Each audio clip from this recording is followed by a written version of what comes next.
శ్రీ గురుచైత్ర గురుచైత్ర పారాయణం అధ్యాయం 52. ఓం శ్రీ గణేశాయ నమః, శ్రీ సరస్వత్యై నమః, శ్రీ గురుభ్యో నమః. అంతవరకు ఎంతో ఆసక్తితో శ్రీగుని లీలలు కోరి చెప్పించుకుంటున్న నామధారకుడు ఈసారి సిద్ధముని కథ ముగించిన తర్వాత కూడా ఏమీ మాట్లాడకుండా నిశ్చేష్టుడై ఉండిపోయాడు. నకసిక పర్యంతము కించిత్తైనా చలనం లేకుండా శిలాప్రతిమలా ఉండిపోయాడు. అతని శరీరం అంతటా వెంట్రుకలు నిక్కపొడుచుకుని ఉన్నాయి. చెమట బిందువులు నిలిచాయి. అతని శరీరం అంతా కంపించిపోతున్నది. అతని ముఖంలోని భావమంతా పూర్తిగా మారిపోయి అతని కన్నుల నుండి సంతతధారగా ఆనంద బాష్పాలు కారుతున్నాయి. ఈ 8 విధాలైన భక్తి భావాలతోనూ అతడు సమాధి స్థితిలో ఉన్నాడని గ్రహించిన సిద్ధముని లోకహితం కోరి అతనిని మేల్కొల్పాలని నిశ్చయించుకున్నారు. కనుక అతని శరీరాన్ని తమ చేతితో నిమిరి వాత్సల్యంతో ఆలింగనం చేసుకుని ఇలా అన్నారు: శిష్యోత్తమ, నామధారక, లేనాయన, నీవిప్పుడు ఈ సంసార సాగరాన్ని దాటి పరమానందంలో నిమగ్నుడవయ్యావు. శ్రీ గురులీలామృతం పానం చేసి శ్రీ గురు చరణకమలం ధ్యానమనే సహజ సమాజంలో నిలిచిన నామధారకుడు ఆ తన్మయత్వంలోనే శ్రీ గురిని ఇలా స్తుతిస్తున్నాడు. స్వామి, అచింత్యులైన మిమ్మల్ని ఎలా ధ్యానించేది? సర్వగతులైన మిమ్ము ఎక్కడని ఆహ్వానించేది? ఈ విశ్వానికే ఆశ్రయమైన మీకు ఆశ్రమం సమర్పించేది ఎలా? తీర్థక్షేత్రాలకే పవిత్రత చేకూర్చగల మీ పాదపద్మాలను దేనితో కడిగేది?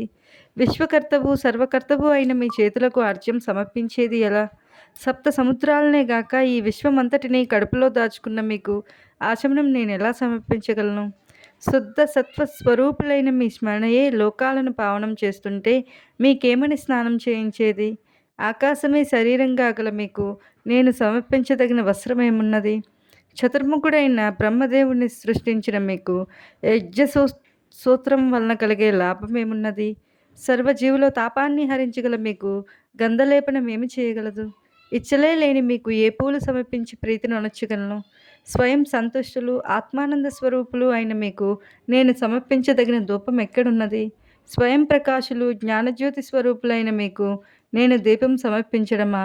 జగత్ పోషకులైన మీకు ఏమి నైవేద్యం ఇవ్వగలను? నిత్య సుముఖులైన మీకు తాంబూలం వల్ల ఏమి ప్రయోజనము? నక్షత్ర గ్రహ గోళాదులే మీకు నిత్య నీరాజనాలిస్తూ సర్వజీవుల హృదయాలలోనూ మరియు విశ్వమందంతటా ప్రణవోచ్చారణ కొనసాగిస్తూ మీ మహిమను కీర్తిస్తుంటే మీకు నీరాజనం ఎలా ఇవ్వాలో, మిమ్మల్ని ఎలా స్తుతించాలో నాకు తెలియడం లేదు. సర్వగతులైన మీకు ప్రదక్షిణం ఎలా చేయాలి? ఈ నామరూపాత్మకమైన విశ్వమంతా మీ పాదమే అయి ఉండగా నేనెక్కడిని నమస్కరించేది? నా లోపల వెలుపల నిండి ఉన్న మీకు ఎచ్చటికని ఉద్వాసన చెప్పేది అంటున్నాడు. అప్పుడు సిద్ధయోగి ఆనందంతో నవ్వుకొని, నాయనా, నీవిలా అంతర్ముఖుడవై నిశ్చల సమాధిలో నిలిచిపోతే ఈ జగత్తును ఉద్ధరించేదెలా? ప్రజలందరూ ఉద్ధరించబడాలన్నదే శ్రీగుని సంకల్పం. ఆయన చూపిన మార్గంలో పయనిస్తున్న మనకు ఆయన అభీష్టం నెరవేర్చడమే ప్రధాన కర్తవ్యం. నీవిలా కూర్చుండిపోతే అదెలా సంభవం? కనుక నీవు మేల్కొని శ్రీగురు చరణాలను స్మరిస్తూ శాస్త్రవాక్యాలను అనుసరిస్తూ ఈ ప్రపంచంలోనే జీవించాలి అని చెప్పి చివరికి అతన్ని మేల్కొల్పారు. నామధారకుడు కన్నులు తెరిచి సిద్ధముని చూచి, స్వామి దయామయ, విశ్వాధార, ఈ సంసార సముద్రాన్ని భద్రంగా దాటించగల నౌక వంటి వారు మీరు. నా పాలిటి శ్రీగురుడు మీరే అని ఆయనకు సవినయంగా నమస్కరించాడు.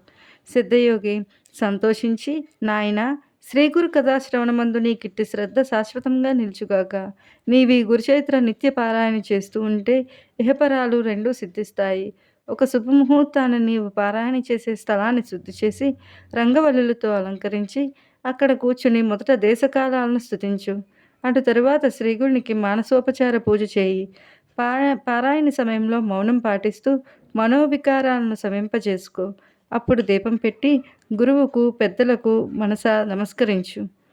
ఉత్తర దిక్కుగానో లేక తూర్పుముఖంగానో కూర్చొని మొదటి రోజు 9వ అధ్యాయం చివరి వరకు, రెండవ రోజు పారాయణ 10వ అధ్యాయం నుండి 21వ అధ్యాయం చివరి వరకు, మూడవ రోజున 29వ అధ్యాయం చివరి వరకు, నాలుగవ రోజున 35వ అధ్యాయం చివరి వరకు, ఐదవ రోజున 38వ అధ్యాయం చివరి వరకు, ఆరవ రోజున 43వ అధ్యాయం చివరి వరకు, చివరి రోజు గ్రంథాంతం వరకు విద్యుక్తంగా నీవు గురుచైత్ర పారాయణ చేయాలి.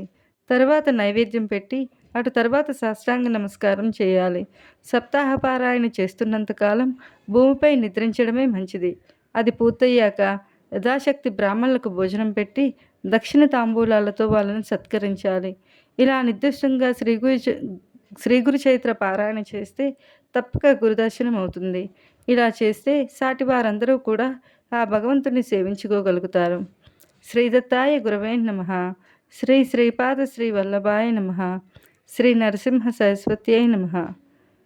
గురుచరిత్ర పారాయణం అధ్యాయం 52 సమాప్తం.